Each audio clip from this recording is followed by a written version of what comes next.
Good morning আমার প্রিয় বন্ধুরা, সবাই কেমন আছো? আশা করি সবাই ভালো আছো আর সুস্থ আছো। তোমাদের ভালোবাসায় আমরাও বেশ ভালো আছি। আর আমি জয়া, তোমরা দেখছো জয়া মিলন ইউটিউব চ্যানেল।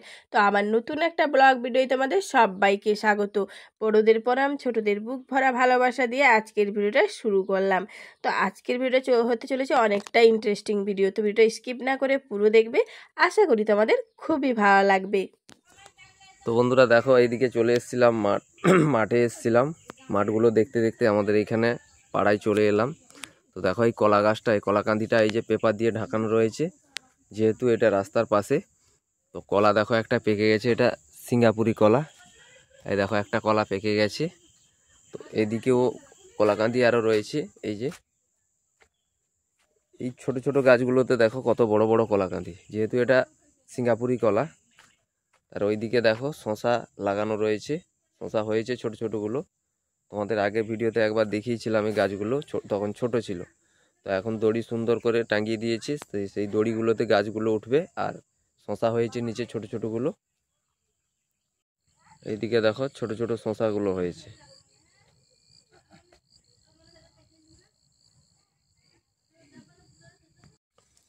তো গ্রামের পরিবেশে দেখো এই কাঁঠাল গাছটাতে দেখো কত কাঁঠাল কষি এসে আবার কাঁঠালও ধরেছে। দেখো তোমাদের দেখায়, এখানে দেখো কাঁঠাল ধরেছে, এইখানে দেখো কতগুলো কাঁঠাল ধরেছে, ওদিকে ভেতরে রয়েছে সামনে। আর এইদিকে দেখো কাঁঠাল, এই যে কি সুন্দর একদম পরিষ্কার কাঁঠালগুলো দেখো।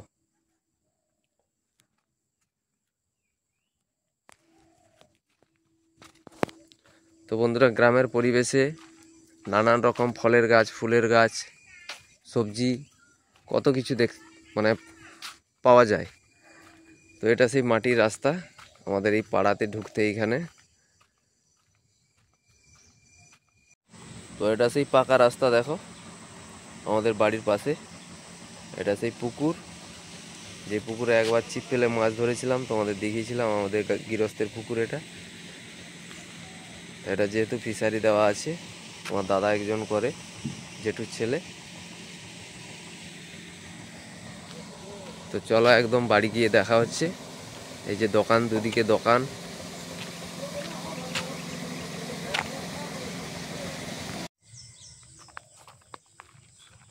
তো এই মাঠগুলো দেখো রোপণ হয়েছে আমাদের বাড়ির পাশে।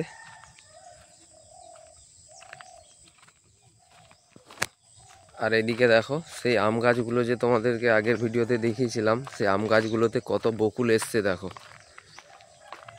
প্রচণ্ড বকুল এসছে, মানে বলা যাবে না, এত বকুল এসছে। এইগুলো দেখো ঘুটে, এগুলো আমাদের ঘরে আমার বৌদিরা দিয়েছে ঘুটে। গরু আছে যেহেতু ওদের, এই আম গাছগুলোতে ঘুটে দিয়েছে। আর বকুল এসছে দেখো কত বকুল, তোমাদের এই কুয়াশার জন্য দেখাতে পাচ্ছি না, এইদিকে ঘুরে আমি দেখাচ্ছি। কত বকুল এসছে দেখো গাছে, আম গাছে প্রচুর বকুল হয়েছে। আর যদি এবছর আম থাকে, নিশ্চয়ই কিছু না কিছু থাকবে, সবগুলো হয়তো নষ্ট হবে না। এই গাছগুলোতে পুরো বকুল ভর্তি একদম। এদিকে দেখো, এদিকে গাছগুলোতে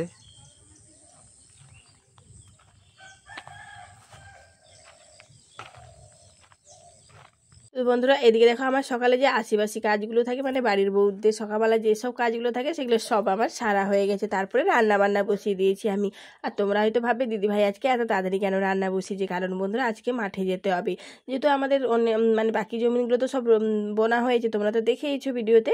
কিন্তু একটা জমিন বোনা হয়নি, ওটা রোপণ করা হবে। কারণ ওই যে জমিটা যে চাকে আছে, সেই চাকে সবাই রোপণ করবে, যার জন্য আমাদেরও সেই জমিটা রোপণ করতে হবে। কারণ জল ঢোকানো হয়েছিল না, যার জন্য আমাদের সেই জমিটা রোপণ করতে হবে। তো সেই জমিনে এখন জল ঢোকানো হয়েছে, আর সেই পাশের জমিনগুলো সব রোপণ করা হচ্ছে। তো জল ঢুকিয়ে নাগলও করে দেওয়া হয়েছে, কিন্তু জমিটা সমান করা হয়নি বা ভিতাও কাটা হয়নি।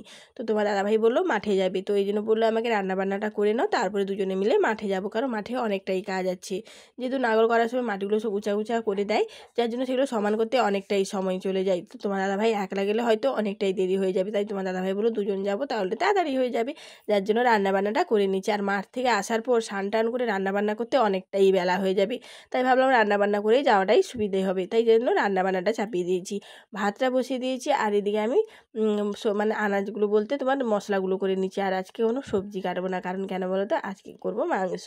কারণ আজ কদিন আগে তো তোমার দাদাভাই দেশি মাংস নিয়ে এসেছিলো বাড়িতে, তো কিছুটা রান্না করেছিলাম আর কিছুটা ফ্রিজে ছিল। তারপরে তো তোমার তারপরের দিন পড়ে গেল অমাবস্যা, কারণ আমাদের গ্রামের দিকে অমাবস্যা পূর্ণিমায় মাংস আর ডিম খাওয়া হয় না, যার জন্য সেদিন খাওয়া হয়নি। তারপরের দিন তো পড়লো বৃহস্পতিবার, তো বৃহস্পতিবারে মাংস ডিম খাওয়া হয় না, মাছটা খাওয়া হয় কিন্তু ডিম মাংসটা খাওয়া হয় না, যার জন্য রান্না হয়নি। তো আজকে শুক্রবার, তো শুক্রবারে আজকে মাংসটা করব। তো এদিকে দেখো ভাতটা এদিকে বসিয়ে দিয়েছি, এদিকে সমস্ত মশলা টশলা করে নিয়েছি। তারপরে দেখো এদিকে কড়াই তেল দিয়ে আলুটাও দিয়ে দিলাম। আমি আগে আলুটা ভেজে নেবো, আর মাংসর আলু ভাজা করলে তো খেতে দারুণ লাগে, কারণ এখন পুরনো আলু তো মিষ্টি মিষ্টি লাগে, বেশ ভালোই লাগে খেতে। তো আলুটা হলুদ নুন দিয়ে দিলাম, ভালো করে লাল লাল করে আলুটা ভেজে নিয়েছি আমি। তো এখন তুলে নিচ্ছি, আর মশলাগুলোও করে রেখেছি, মশলাগুলোও বাটতে হবে। তারপর দেখো কড়াইয়ে তেল দিয়ে দিলাম, আর এদিকে দেখো পেঁয়াজ কুচিটা করে রেখেছিলাম, তো কিছুটা চিনি দিলাম, চিনিটা মেল্ট হয়ে গেল। তারপর 2-3টে মতো দিয়ে দিলাম আমি এলাচ। তো এলাচ দিয়ে তারপরে যে পেঁয়াজ কুচিটা দিয়ে দিয়েছি, তো পেঁয়াজ কুচিটা দিয়ে এখন সব ভালো করে ভেজে নেব আমি পেঁয়াজটা। আর পেঁয়াজটা তাড়াতাড়ি ভাজা হয়ে যাবে, তার জন্য দেবো অল্প একটু নুন। তো এই জন্য নুনটাও দিয়ে দিলাম, দিয়ে এখন পেঁয়াজটা ভালো করে ভেজে নিয়ে তারপরে মশলাটা করে রেখেছিলাম আমি, তো মশলাটাও করে নেব তোমার মানে বেটে নেব।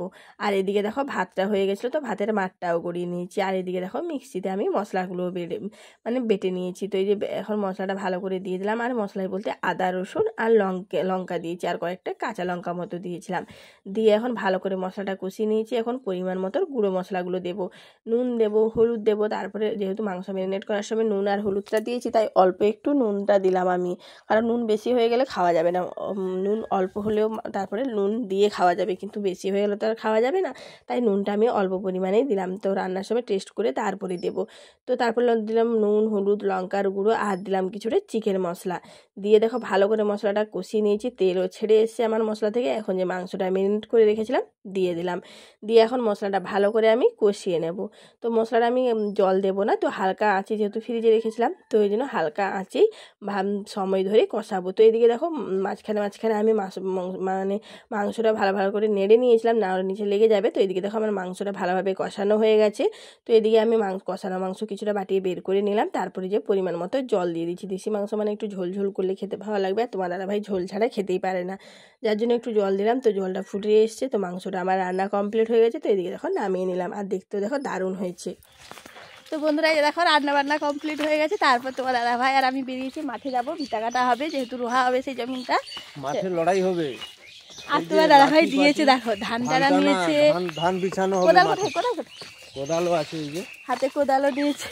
তো যাবো, একটা জমিনে ভিটা কাটতে হবে আর জমিটা সমান করতে হবে। বাছুরটা খেয়ে দে বাবা। তো আমার ছেলেও যাচ্ছে, 3জনে মিলেই যাচ্ছি। তো চলো একদম মাঠে গিয়ে দেখা হবে।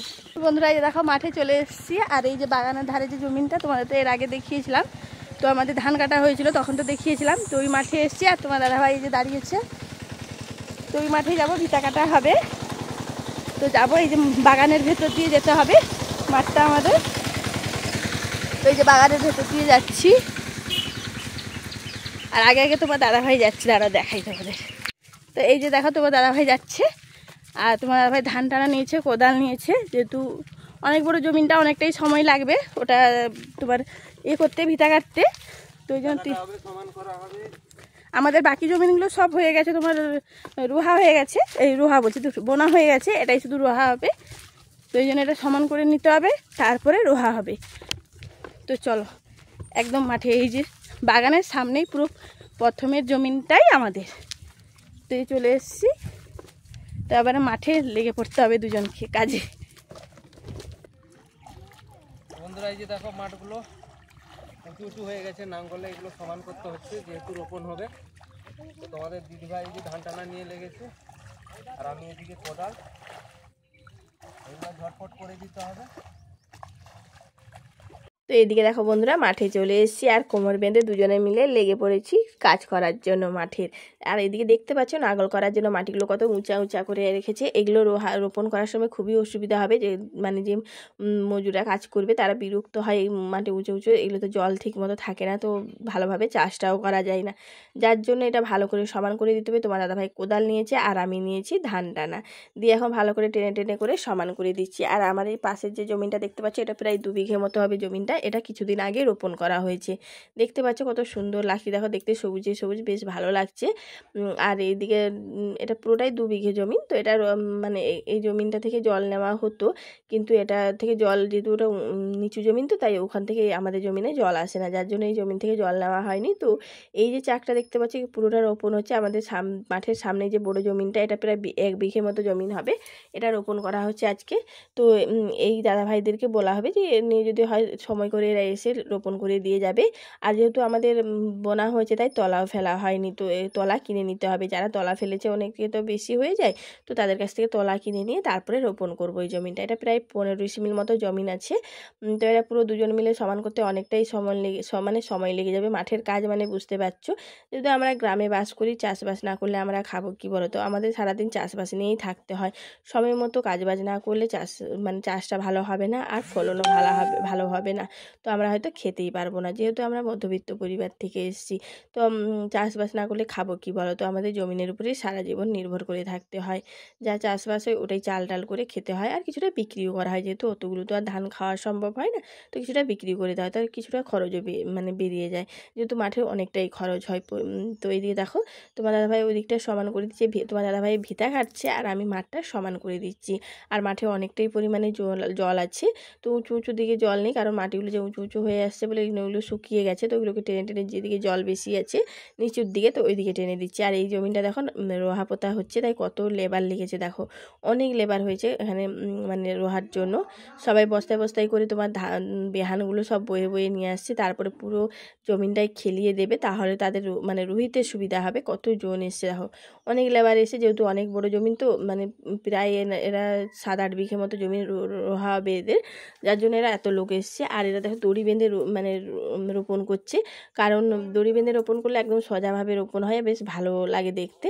তো এই জন্য দেখো তারা ওইদিকে রোপণ করছে আর আমরা এদিকে বিল মাঠটা সমান করে দিচ্ছি। হয়তো কালকে কি পরশু দিনের দিকে যদি তোমার দাদাভাই তলা পেয়ে যায় তাহলে রোপণ করা হবে। যদি রোপণ করা হয় তোমাদের সাথে সেই ভিডিওটা শেয়ার করব। তো আমাদের দেখো কাজবাজ শেষ হয়ে গেছে।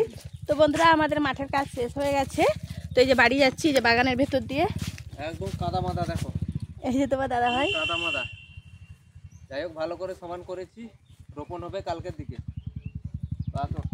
তো এবার বাড়ি যাব, স্নান টান করবো, রান্নাবান্না তো হয়ে গেছে, রান্নাবান্না করেই এসেছিলাম, তো এবার গিয়ে খাওয়া দাওয়া করবো। তো আর মাঠে এসছি, আমার ছেলেকে দেখো এই জঙ্গলের ভেতরে বাগানের ভেতরে ও সাইকেল নিয়ে এসছে, এই দেখো, এই যে বললাম আসতে, না শুনলো না আমার কথা, এসছে আমার সাথে, বলো তোমরা যাচ্ছ আমিও যাব মাঠে।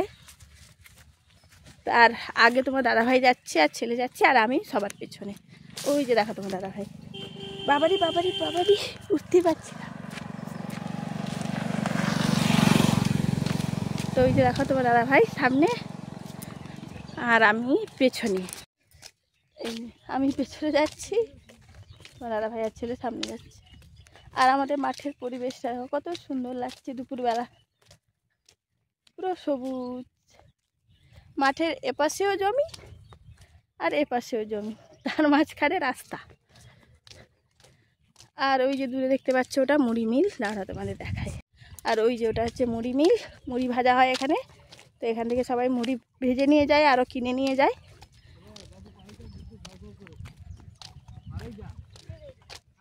তো চলো বাড়ি যাই, ছেলে আর সাইকেলে যাচ্ছে, তোমার দাদাভাই হেঁটে হেঁটে যাচ্ছে। বন্ধুরা দেখো মাঠ থেকে এসে স্নান টান করে মানে খাবার দাবার বেড়ে নিয়েছি, খুবই খিদে পেয়েছে, যেহেতু মাঠের কাজ অনেকটাই কষ্টর কাজ, তো খুব খিদে পেয়েছে, তো খেতে বসে যাব। তো বন্ধুরা আজকে একদম দেশি চিকেন হয়েছে, দেশি চিকেন রান্না করেছে, আর কিছু না, আর পেঁয়াজ লঙ্কা। আর মাঠে গেছিলাম যেহেতু প্রচণ্ড খিদে পেয়েছে, তো মাঠে গেছিলাম আমরা, একটা মাঠে মানে কাদা হয়ে আছে, ওটা জমি টমি সমান করলাম, ফিতা টিতা কাটা ছিল না, সেগুলো ঠিকঠাক করে এলাম, যেহেতু কালকে রোপণ হবে। তো বেলাও একটু হয়ে গেল, তো এখন খাবার পালা। দেখি কেমন কি রান্না করেছে আজকে, দেশি চিকেন।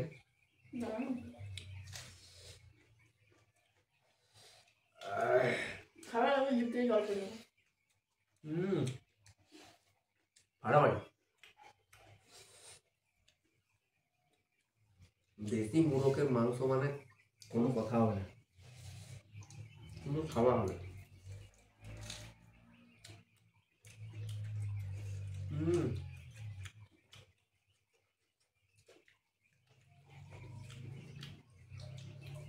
ওই যেহেতু রান্না করে গেছিল মাঠে, গরম তেমন একটা নেই, একদম হালকা ঠান্ডা আছে। গরম গরম হলে ঠিক ছিল, তো আজকে তো গরম গরম যেহেতু নেই, কিছু করার নেই, নাহলে আমরা তো রোজই গরম গরম খাই জানো।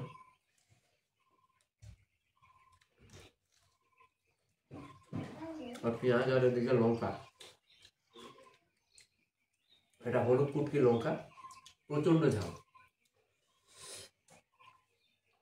একদম সুন্দর করে পুরনো আলু, একটা মিষ্টি মিষ্টি পুরনো আলু মানে মিষ্টি। সত্যি কথা বলতে বন্ধুরা, আজ 2-3 দিন হয়ে গেল, যেহেতু মানে কি বলবো, ঋতু পরিবর্তন হচ্ছে, তো 2 দিন আগে বাতাস দিচ্ছিল, দক্ষিণা বাতাস, একটু গরম গরম বাতাস। তো আজকে থেকে দেখছি যেন মনে হচ্ছে এই বসন্তকাল এসে গেল, মানে আসছে সবে, এটা সূচনা, বসন্তকালের সূচনা। গরম গরম লাগছে সত্যি, গায়ে কিছু রাখা যাচ্ছে না যেন মনে হচ্ছে বেলা হলে। তো যাই হোক, শীতকাল তো যাওয়ার সময় হয়ে এসছে।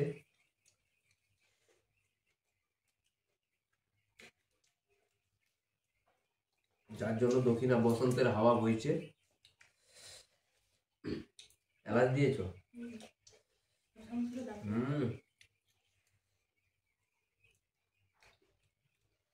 দুর্দান্ত রান্না করেছে।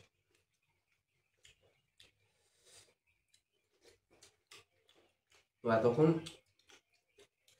দেশি চিকেন খাওয়াটা তোমাদের দেখায়নি, তো আমি একটু পাঁজরা টাইপের নিয়েছি। আমাকে নরম ভালো লাগে না খেতে, এই যে নরম খাবার গুরু হচ্ছে। আমার দেশি চিকেন ঝোল ভালো লাগে, কষা ভালো লাগে, আমি কষা নিয়েছি। কষা একটা বাটিতে নিয়েছে, ঝোল একটা বাটিতে নিয়েছে। ভাতটা ঝোল দিয়ে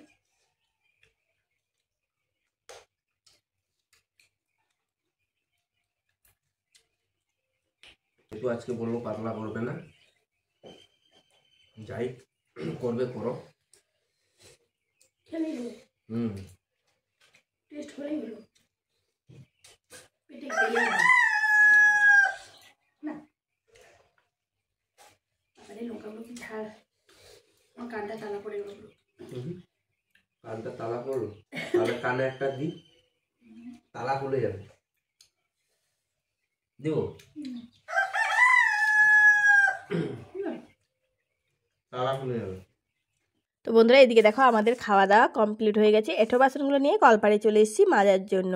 তো এদিকে যেহেতু ওই কোলে আর আজকে যাইনি, তো এই কোলে এসেছি বাসনগুলো ধোয়ার জন্য। ওই কোলে এখন জল ভালোভাবে পড়ছে না, তাই ওই কোলে আর যাইনি, আজকে এই কোলে এসেছি বাসনগুলো ধোবো। আর বাসনগুলো সবগুলো ভালো করে ধুয়ে নিয়েছি, তারপরে যে মাজতে বসে গেছি। তো এক এক করে সবগুলো বাসন মেজে নিয়েছি আমি, এখন ভালো করে ধুয়ে নেবো। আর আজকে রান্নাবান্নাটা দারুণ হয়েছিল, আর খাওয়া দাওয়াটাও দারুণ হয়েছে। কি বলবো, দেশি চিকেন মানে বুঝতে পারছো, খুবই টেস্ট হয় দেশি চিকেন।